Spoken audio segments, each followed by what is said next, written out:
Hello, you are listening to a special edition of Youth Frequency, a 1-hour radio show hosted by high school interns working on our radio journey. Our names are Hanad and Anas, and today we have a special guest, Mary Lucia, a renowned radio DJ, writer, and music supporter from Minnesota. She is best known for her strong influence in the Minnesota and radio world. Mary Lucia worked for 17 years at 89.3 The Current from 2005 to 2022. She's currently working as a program advisor at Radio K, the University of Minnesota College radio station. While working at The Current, she helped introduce new listeners to new artists, underground music, and different sounds that weren't always played on mainstream radio. What made Mary Lucia's time at The Current special was how real and honest she was on air. She didn't just play music, she talked about the meaning behind it and shared stories that helped listeners connect more deeply to what they were hearing. Throughout her time working at The Current, Mary Lucia interviewed many musicians and put a spotlight on upcoming local artists, helping them gain more attention. She has played a big role in shaping Minnesota's music scene and inspiring people to explore new sounds that they haven't heard before. Last year, Mary Lucia wrote a book called What Doesn't Kill Me Makes Me Weirder and Harder to Relate to, where she talks about her personal journey dealing with a stalker, her long career in radio, and learning to stay true to herself even during difficult times. Mary Lucia's story shows that success doesn't always come from luck or fame, but from dedication, honestly, and loving what you do. Her work continues to inspire people, and we are talking with her today about some lighter sides of her book. Without further ado, welcome Lucia. Mary Lucia, how are you doing today? I'm great, and you guys are both hired. I'll be asking both of you for a job someday. I know that. So, thank you. I'm happy to be here. Just a little shuffling of seats. This is a really cool space, and I'm really happy to be here. KRSM, Radio for All. Oh my gosh. Mary Lucia taking over. All right. I know. Yeah. Do you want me to start tap dancing? All right. All right, Simon, how are our levels over there? Simon doesn't have a mic. Okay, we're good. We're good. Okay, let's introduce ourselves. Oh, you go ahead, Queen. Hi, my name is Muntas, the Queen, and I'm really excited to interview you today. I've prepared a great list of questions to ask, and I'll get started right away. Cool. In your book, you talk about how music became constant in your life at a young age. How do these early experiences shape the way you later approach radio? I was born with music, like in my DNA. I had a very musical family. My family had a good record collection. A lot of people are kind of embarrassed by their parents' taste. My parents actually had pretty good taste, pretty broad. So I was exposed to a lot of music and a lot of local music really young.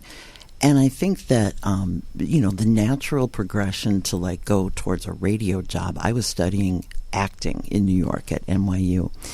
And that's the path I thought I was going on. And then I heard about this kind of groovy station that was starting up in Minneapolis called Rev 105. And this was in 1994.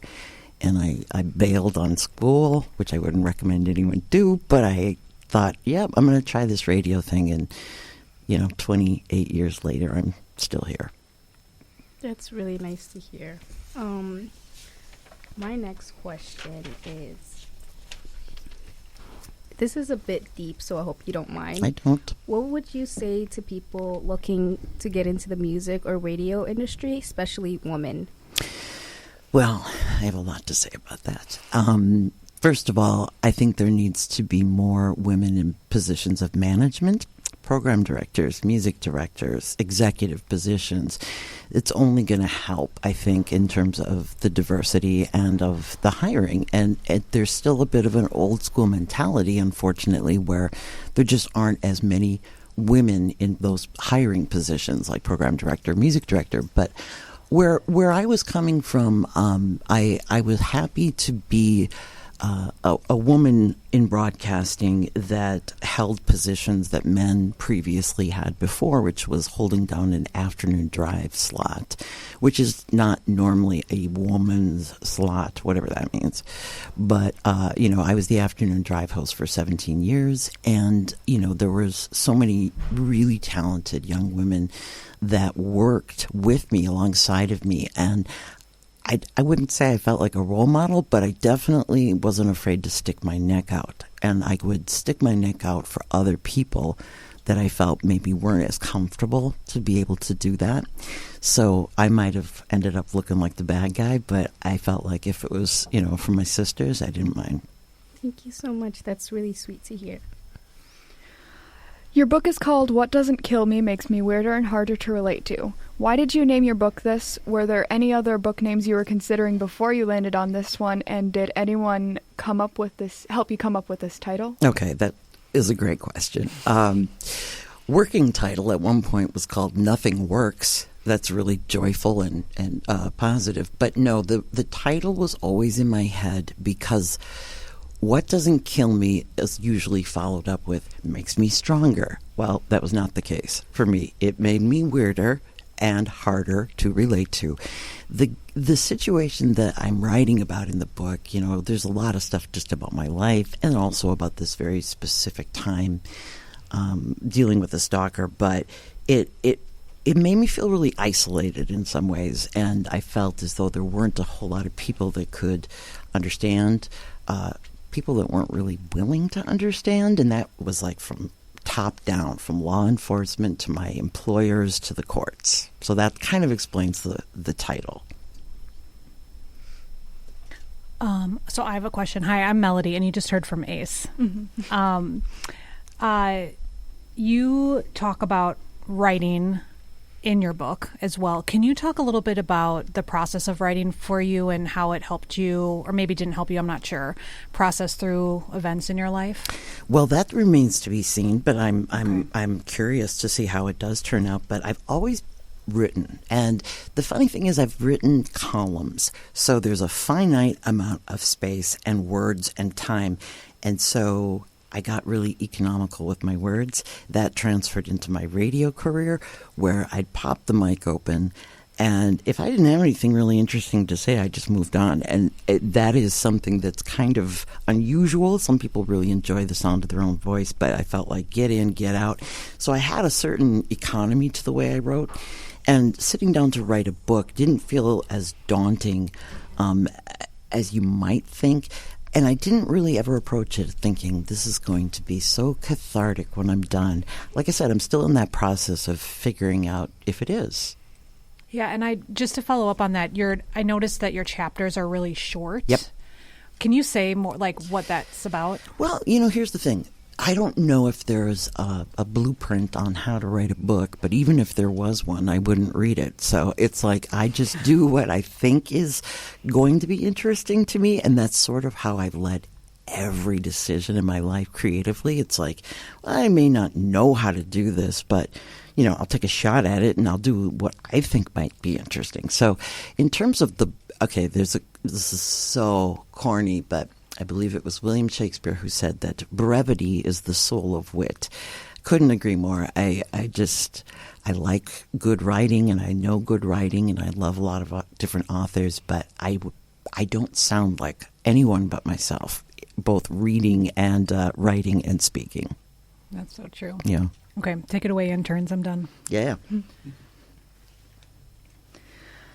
I know, I'm ready for this, Ace. I know, you're coming in hot. In your book, you use a lot of poetic devices, especially metaphors and similes. What influenced you to do this? Can you give me an example? I told you she was going to do this. Ask for examples or need examples. No, I'll tell you what. It's a really good question, because I will say this, that I've gotten a couple of different reviews, and they've used the word prose, Prose, which I always sort of assign to a poet or something other than what I am. But I'm really fascinated, and you're going to have to get back to me really what you mean by that, because I'm not sure I even know. You think there's something that is does it sound like nothing you've read in a memoir before, or what is it that makes it seem different to you? I would love to know. Well, I am a poet, and okay. I use a lot of similar devices, so it was really easy for me to spot those out. And nice. It's like I haven't read a lot of memoirs myself, but I've noticed more poetic devices in your memoir than I have in the ones that I have read. I'm going to take that as a compliment. That is really cool. Thank you, Ace. Mm-hmm. In an interview, you mentioned that your voice is a flavor that not everybody digs. Could you elaborate more on that? Yes, I am the cilantro of radio. You like it or you do not. No, I just sort of feel like there's some people when they get on the mic and they have like this persona that's different than who they are when they walk out the door. I'm the same person. I'm the same person whether I'm on the radio, whether I'm in my house, whether I'm writing or talking to friends. So I definitely think that, everybody responds to people's voices so differently. And, I just feel as though if you kind of dug my vibe on air, which everyone didn't, and I never was really trying for the biggest audience. It wasn't important to me, which is every program director's nightmare, but I was more interested in the few people who really got it. I would super serve them. So there's some people here that might be too young to know what your vibe was. Mm-hmm. How would you describe it to people who don't know or who are tuning in and are curious who you are? I keep the mistakes. There was never, ever, ever some sort of perfection I was striving for. Mm-hmm. Keep it real. Real people make mistakes. You sit there and you talk and you do radio and you're like basically talking to yourself in a room alone. And even if you've had a career like mine, there's days I go, is anybody listening? I have no idea. But the best way to find out that somebody's listening is to say something incorrect. And then people love to tell you that you're wrong. And then people are listening. But my vibe is like, I guess, about as loose and conversational and non-radio pro as possible. I love that. Looking back at what got you here, is there anything you wish you could tell your younger self? That's a really good question, too. I'm a person that goes off of my instinct. And it doesn't always work, but I kind of like taking risks. I like trying things that I'm uncertain of.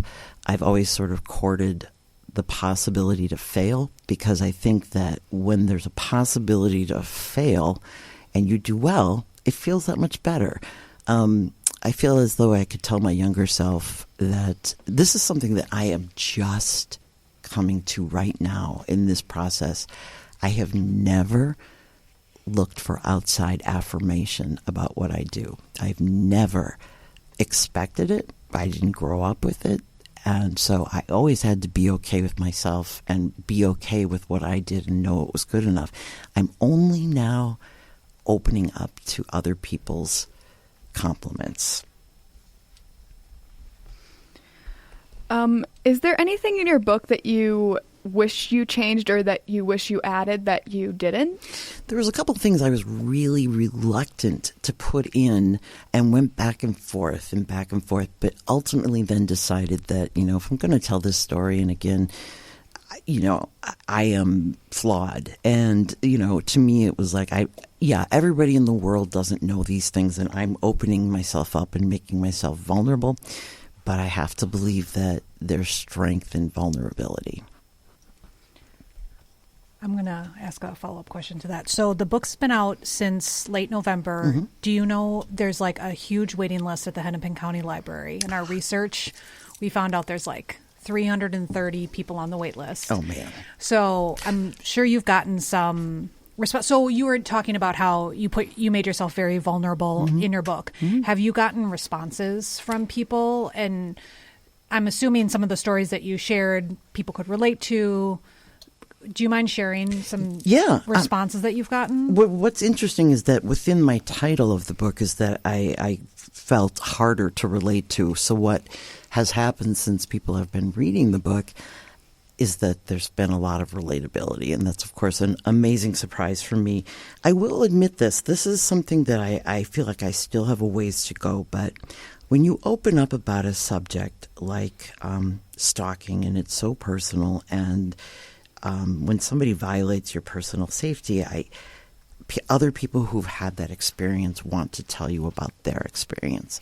And I understand that completely. I just still don't know if I'm there yet to be able to help them along. I want to listen and I want everyone to feel heard, but I don't know that I'm still struggling myself.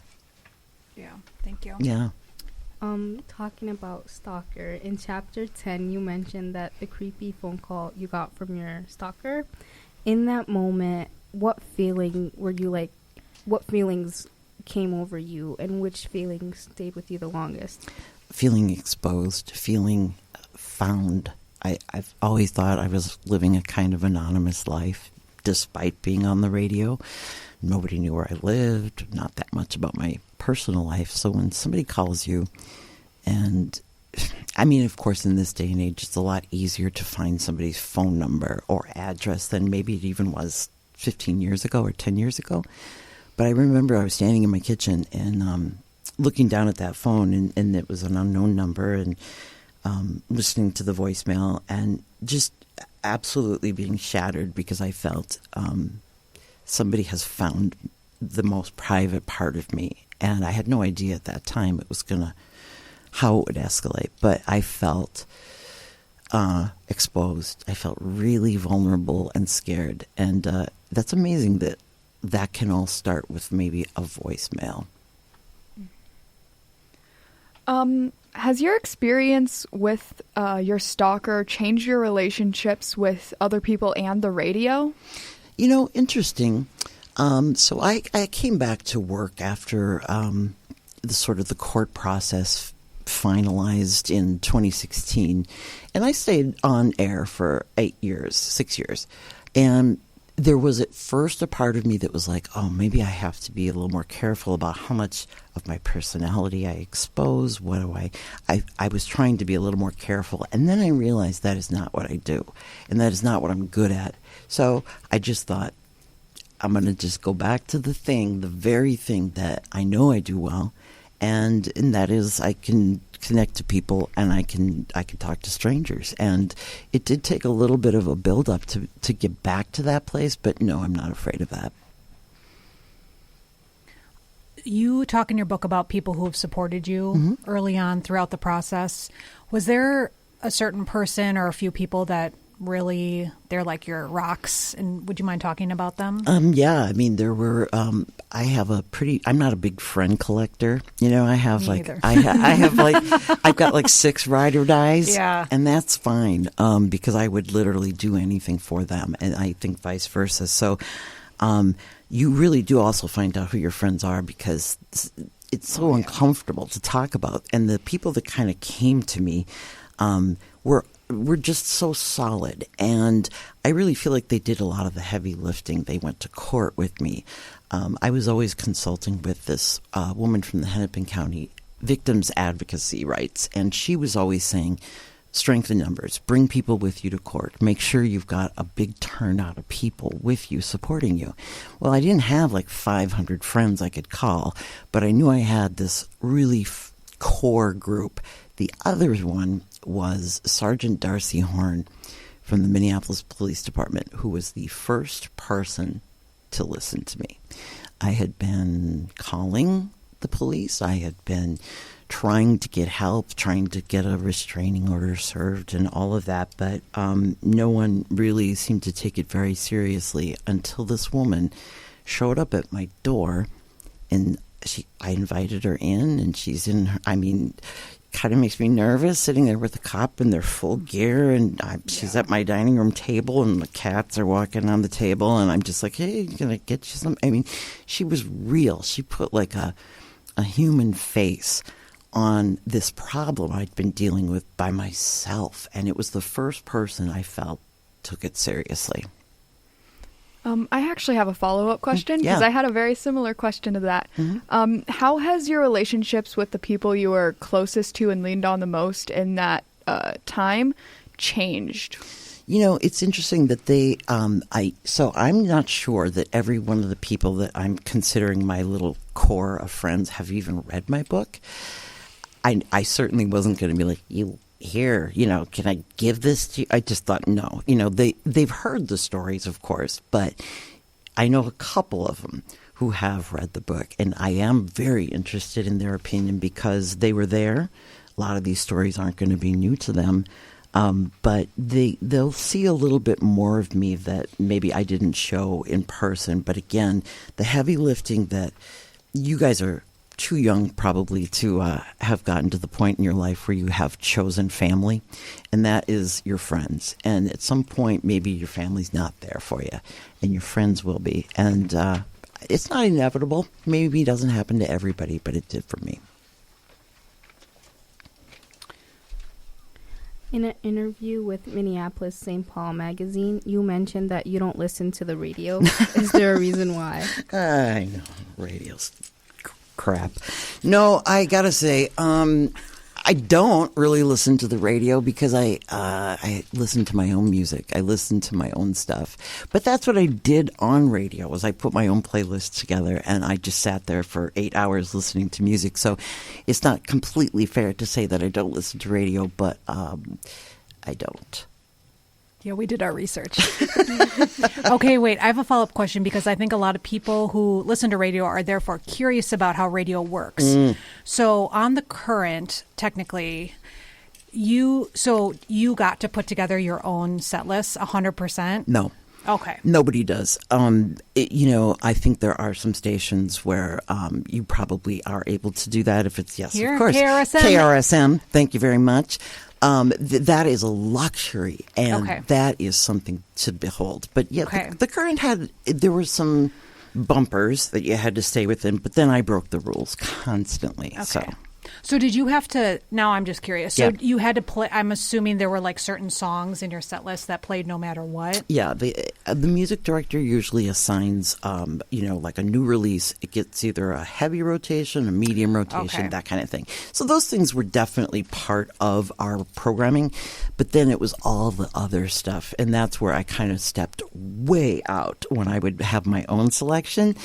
And it was usually something that was just, embarrassing and dumb, but that I loved. And I was the queen of no apologies because I don't believe in a guilty pleasure. I like what I like, and some of it's dumb, but I like it. So I definitely think that you guys are really onto something, because being able to pick your own music that's what radio should be.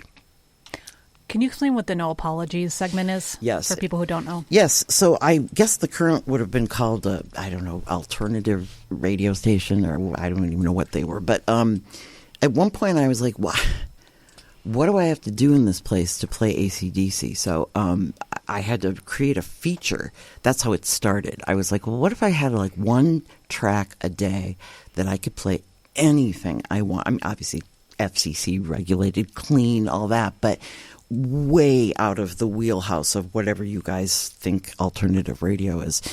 And so that was how it started, and it became the No Apologies track at 4 o'clock every day. And I don't know that I really ever played the same song twice in 18 years. And I mean, I played some insane things, but it got a lot of reaction, and people I just imagined, what would this sound like if I was in my car sitting on an on-ramp and all of a sudden the Partridge Family or, whatever just came blasting out of my rock radio station. So it was one of my favorite things. Yeah, it's a really fun segment. Mm-hmm.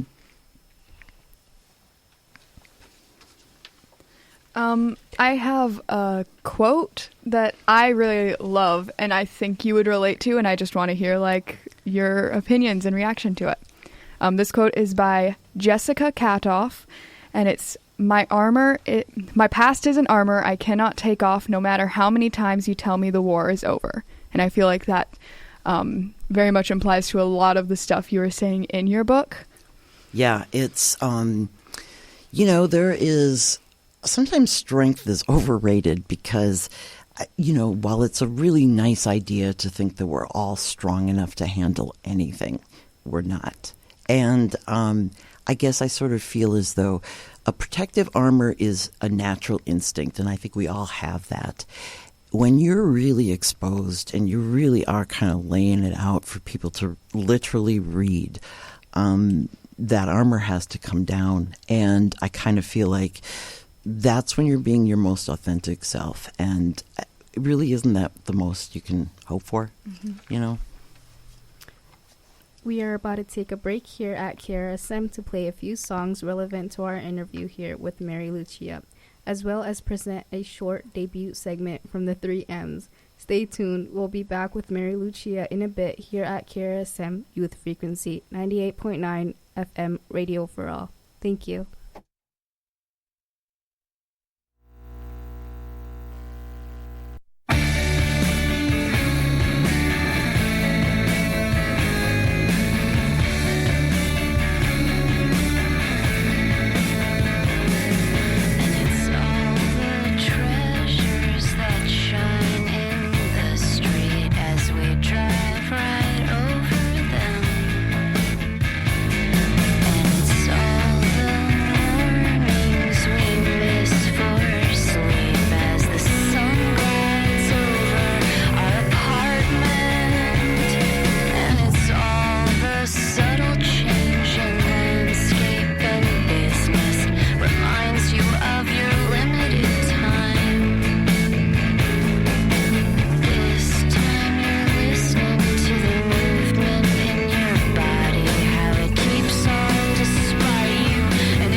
Hi, this is KRSM Youth Frequency. It's the Triple M's.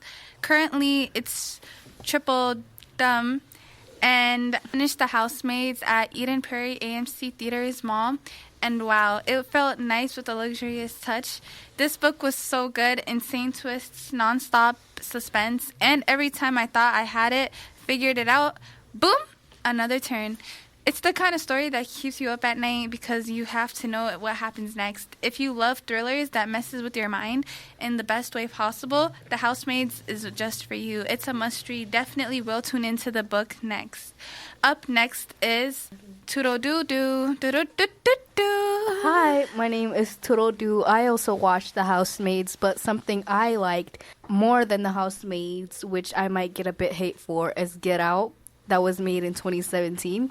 I really, really, really enjoyed this movie because it had way more twists, in my opinion, than The Housemaids. Like, every time a scene would come up and be like, what's going on? And then the next second, it's something different. But Turtle 1 might have a different opinion. So what's your opinion on that? So, I have recently watched the movie Get Out in my cinema classroom, and wow, I really loved it. I love how the movie had so many symbolisms, so many stuff behind it, and I really love how the characters really played into their role. Would recommend 10 out of 10. Okay, now that Turtle 1 is done talking, I have to disagree. I hated that movie. It was horrible, and just because you said you liked it, now I hate it. I would not recommend this to anybody at all. Do not watch this movie because Turtle 1 said watch it. Wow, I feel like that's an interesting take. It's not an interesting take, it's a very popular take. Everything she says, I have to disagree with. Really? I think her opinion is very solidified and very amazing. No, give us 5 reasons why you don't like it. Yeah. Okay, 5 reasons. Reason number 1, you said you like it. Reason number 2, I'm the original, and if I like something, nobody else can like it. Reason number 3, you watched the movie, and I don't like you watching a movie, so since you watched that movie, I don't want to watch it anymore. I don't like it. You already watched it, though, so... Okay, but you copied me. And number 4... I mean, since I did recommended you this movie to begin with, and you copied me, and you went through my watch list, I don't like it even more. Wow. And number 4, it was a horrible movie because Turtle said it, and yeah, do not watch this movie. I feel like we should also hear her out and have a good opinion. I think not. Next. Okay. All right. Guys, we should talk about our favorite rappers. Maybe okay. R&B. Who's the R&B type of gal? I love Party Next Door. Everybody love block him. Party Next Door. Do not listen to him. Do not listen to Party Next Door because Turtle D said so. No, I think you're misguiding our audience. Listen to him, I please. think not. I think I'm the head of this show because everybody just loves me. How about Drake And you or guys are side Bryson characters. Tiller? No, I Bryson? disagree. Bryson, I love him. Drake? Love him, too. We love this. See, I feel like she has good ideas, and I feel like we My- should solidify hers. Actually, I disagree. Anyways, yeah, next. I feel like this opinion doesn't matter. The best rapper out there is Jirdi. Argue with Come on. the wall. I feel like you guys should really listen to Ilka Asay. Yeah, I mean, adding to... Huh? My name? Turtle Do? What was it? Yeah. Was it? Turtle Do. Turtle Bomb, Turtle Do? Turtle D. Turtle Do. No, Turtle Turtle Dumb. Dumb. I'm Turtle D. Okay, so adding to what Turtle D said about Jerde, I think his remix of Baby by Justin Bieber was like, it was so eye-opening. Like, it made me want to get up off of my bed and, you know, like, be productive. I think it was a really moving song. A really nice creation. Thank you. Okay, I think not. It really made me get out of my bed and want to turn it off because it was horrible. Yeah. But if we're talking about great artists, I really recommend Malcolm Todd. He is an amazing singer. He is like the best of the best. Okay, and he's coming out with a new album. Okay, name 5 songs from him. Earring, Roommates, Attention. I could go on all day and all day. That was 3. I said 5, so keep going. I'm not one to follow rules, so you might have to address Maybe somebody I else. think she doesn't know. No. Name 20 unreleased You guys are tracks. ganging up on me, but I'm still one up. Next. All right. So, Turtle Do, what else do you have in mind for today's topic? Let's talk about school. Classes, how's that going? You're one to talk about schools. You're failing your classes. I mean, all right. Marian, your turn. Or Turtle Dumb, your turn. I feel like school is mentality. I feel like school is not real. I think your feelings are not real. Oh, Next, okay. please. Do kind of dum. Right? Who said that? Last topic of the day, guys. What do you guys want to talk about? I feel like everyone should tune in to KRSM. I feel like it's such a good, very good radio show. No, to be more productive, or like to speak more about this radio changed my life. I fell in love with it, and it has empowered me so much that I actually got a job. And at first it was paying me like 14 cents, but due to the love of it, like I loved it. The so money much. didn't matter. Yeah, the money did not matter at all. I feel like if you got paid cents, that's better than me. I got paid like I think a quarter. Yeah, like 25 cents. Go to KRSM. They will change your life. KRSM is a very good KRSM. Let's corn out like KRSM.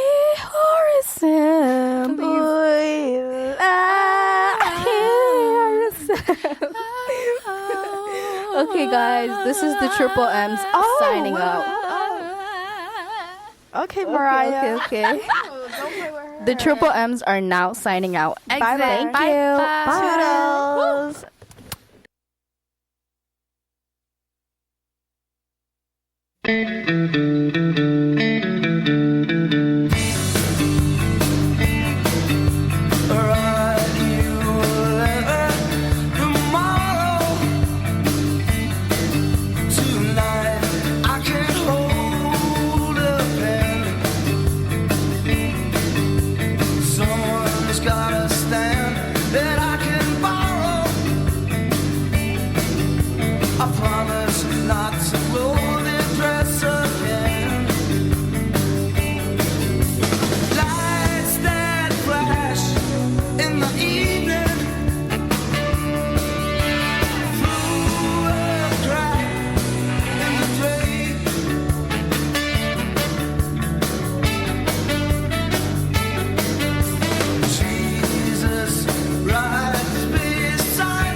Hello, KRSM listeners. Welcome back to Youth Frequency. We are currently interviewing Mary Lucia, and we just had a brief break to play some songs that related to her and what we saw in her book. And next up, we're going to ask some more questions. In your book, you mentioned you love animals more than people. Can you say more about that? Well, I do. I mean, truly, what person has been in your life at the door every time you come home? So I wear around my neck, I've got all the dog tags from, my first dog, Smudge, and then I've got Lefty. I feel like maybe this sounds corny, but I didn't have a sense of traditional, unconditional love until I had dogs and cats. I've had them all my life. I have my first dog's collar on my lanyard right now. That's what I'm talking about. Mm-hmm. In your book, going back to the question, you mentioned dogs quite a few times. Was this intentional, or do they like hold a very specific meaning to you? Well, the very first, I guess it would be called the prologue of my book, was about my first dog. Now, I have pugs, and I don't know if you know anything about pugs, but they're bred to do nothing. Like, I mean, they don't have any skills. They don't know how to chase. I mean, they're like people, and they just sit with you. And if you're like, tonight we're watching Netflix, and that's all they want to do. So they're not dogs, they're people in these little skin suits. But I knew that I wanted a pug my entire life growing up and then into adulthood.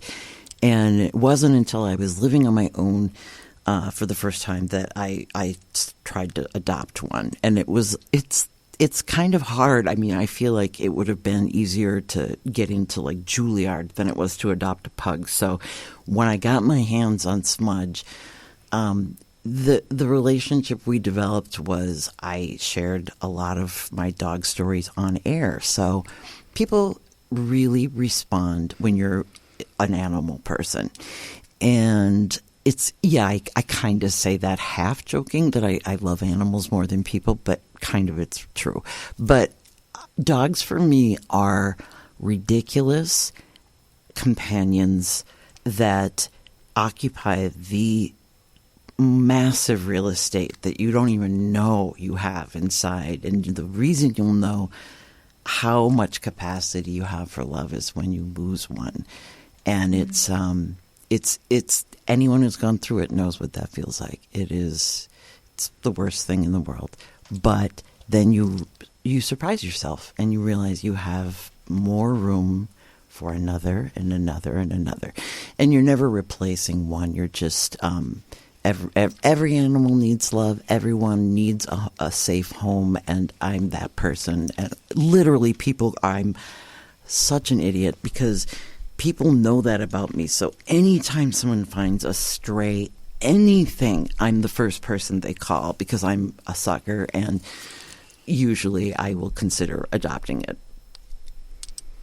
I had a dog before, or I actually have a dog now, but my first dog, his name was Arthur, and he was a Chiweenie, and he was at least 15 years old in human years when he passed away. Mm-hmm. He passed away like 2 summers ago, and it was absolutely heart-crushing. Yep.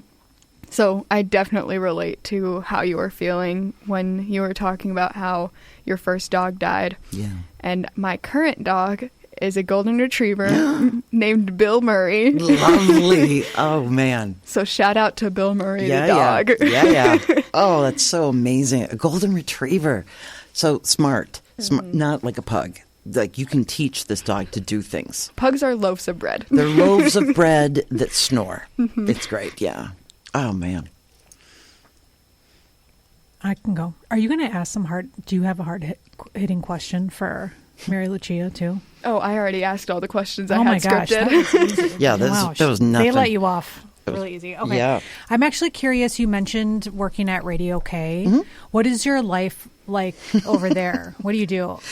That's a good question. I got hired 2 years ago as the program advisor, and my first maybe full staff meeting that I had, I got up in front of everyone and said, all right, just a show of hands, who in this room thinks you might pursue broadcast after college? Not one hand went up. So I was like, okay, what am I doing here? So I realized then that college radio is the place to make mistakes, to have fun, to explore, experiment, be goofy, and embrace it, enjoy it, relish it, because if you do pursue radio outside of college radio, it's going to be a lot of rules and a lot of red tape. And so really my goal is just to encourage them to push the boundaries of saying something silly, saying something weird, playing something out of their wheelhouse, which is a big thing for me because I don't listen to music in genres. But some of the students have really great taste, and I'm just always pushing them to just sort of, be yourself. And it's like, just have fun, because this is truly college radio. I think some people kind of romanticize it a little bit. Maybe they think back to their own college radio days, but it'll always be this special kind of radio for people. So I'm a former current educator, obviously. Why do they want to be on Radio K then if they're not going into broadcast? Good. It's fun. I mean, I think it's Okay. a chance to hang out with people that you like, that are like you and also unlike you. And it's really kind of, I think it's life experience to actually crack a mic. You guys are all doing this right now, proof positive. Takes a little something extra to be able to hear your own voice and to be able to speak clearly and comfortably and breathe, all those things you take for granted. But it's good experience, and it does kind of teach you a little bit of improv. To be on air, you just have to think on your feet. And when in life is that, that comes in handy all the time. Yeah. When you were first getting started in radio, what expectations did you have that did not turn out? None. I had no expectations. I got hired based on a gut feeling that this program director had in me, because I didn't have any radio experience, but I think he just thought I was an interesting person and I had an interesting voice. And my expectation at that time was just, I'm going to have fun as long as I have this job. And if you've ever known anyone who's had a commercial radio job, sometimes without notice, they change format. It's literally one day you're playing, whatever you're playing, Mitski, and the next day somebody's holding a Judas Priest CD going, move over, it's a new format. It happened, and it happened to me twice in my career, where one day I had a job, the hour later I did not. And it happens, and it's more likely to happen in commercial radio than public radio. But I think that every person, if they're honest, who has had a career in radio expects to get fired any day. There's no stability at all. That's a really hopeful thought, but it's truth. What brings you joy in troubled times? Well, we covered the animal portion, but no, I think animals release, what is it, dopamine? There's something looking into the eyes of an animal that you can get some real calming effects, because I don't know how to meditate. I've tried. Up here in my brain is so loud all the time, and I've always sought to find things that will quiet it, and the best I can get is reading.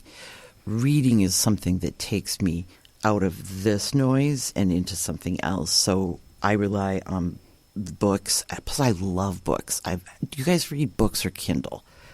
Books, right? Books. What I'm talking about. It's like some people are just like, then what do you do with it after? So like, you have them in your house. Mm-hmm. They're amazing. So I am a person that loves books. And I love reading. And I read. My consumption's a little unhealthy, but I do read a lot. What's your favorite book genre? That's great. Biography. Without, I'm not even really much of a fiction reader. I'm always more interested in somebody else's story, because when you think about things, like when somebody's going through something publicly, whether it's like an addiction or some sort of problem in family, whatever, and, you have an idea of who this person is when you pull that book off the shelf. And once you start getting into their story and you start almost relating to certain things, even though I might be reading the biography of, whoever, David Lynch or something, you find things that you go, I'm like that, or I've done that. And so always biography. It's my favorite. Mm. I don't know if I've asked this before, but is there anything you would tell your younger self? You did, but it's truly to, it's all right to let people tell you you're doing a good job and to believe it. I think I was brought up to think boy, if I believe every person who says I'm great, then I have to believe the person who says I stink, you know? So I just thought, well, I'm not going to rely on anything outside, but maybe I'd tell my younger self to go a little easy on that. Cool. Thanks. Okay, I think we're going to wrap up today. Yeah. We have some awesome tracks that we put together, so I want to leave some time so we can play our playlist. Mm-hmm. Does one of you want to read us out? Okay, I'll do it. Once again, we've had this awesome special hour on KRSM's Youth Frequency, where we were blessed to have the opportunity to sit down and talk with Minnesota's own Mary Lucia. We will be back. I won't be back. Y'all will be back next Wednesday from 5 to 6, ready to play more music for the South Side and beyond. You are listening to KRSM 98.9 FM, Radio for All.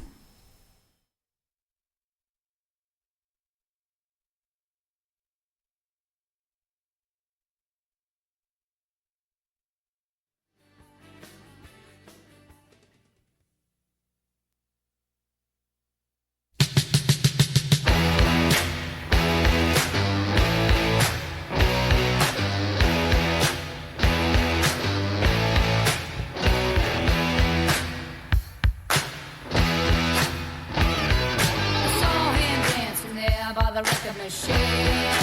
I knew he must have been about 17. He was going strong, playing my favorite song, and I could tell it wouldn't be long that he was with me, yeah me. And I could tell it wouldn't be long that he was with me, yeah me. Singing.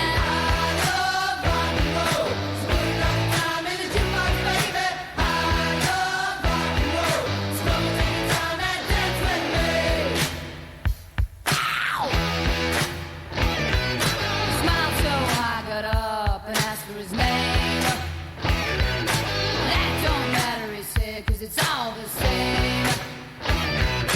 So can I take you home where we can be alone? The next we were moving on, he was with me, yeah me. Next we were moving on, he was with me, yeah me.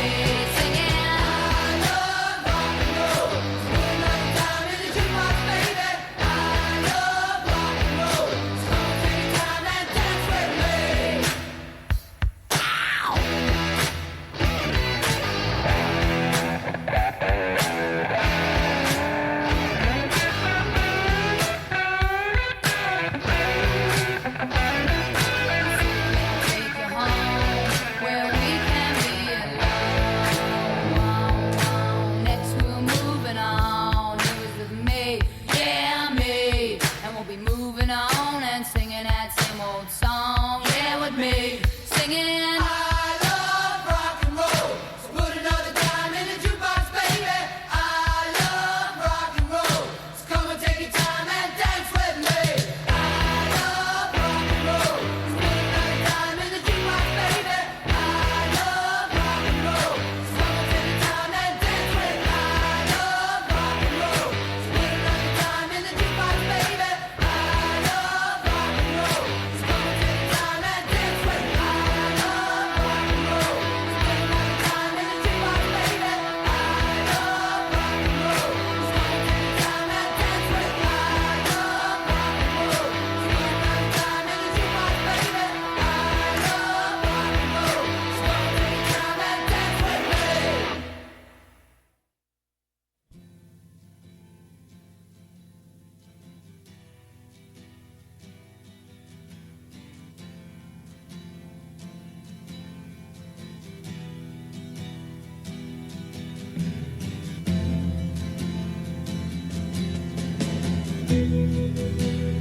Ground control to Major Tom. Ground control to Major Tom. Take your protein pills and put your helmet on.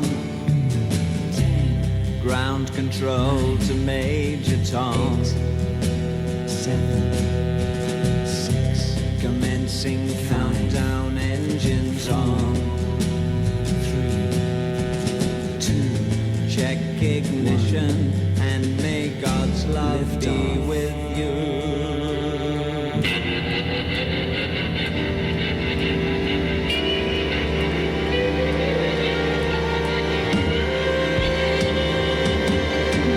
This is ground control to Major Tom. You've really made the grade, and the papers want to know whose shirts you wear. Now it's time to leave the capsule if you dare. This is Major Tom to ground control. I'm stepping through the door, and I'm floating in a most peculiar way, and the stars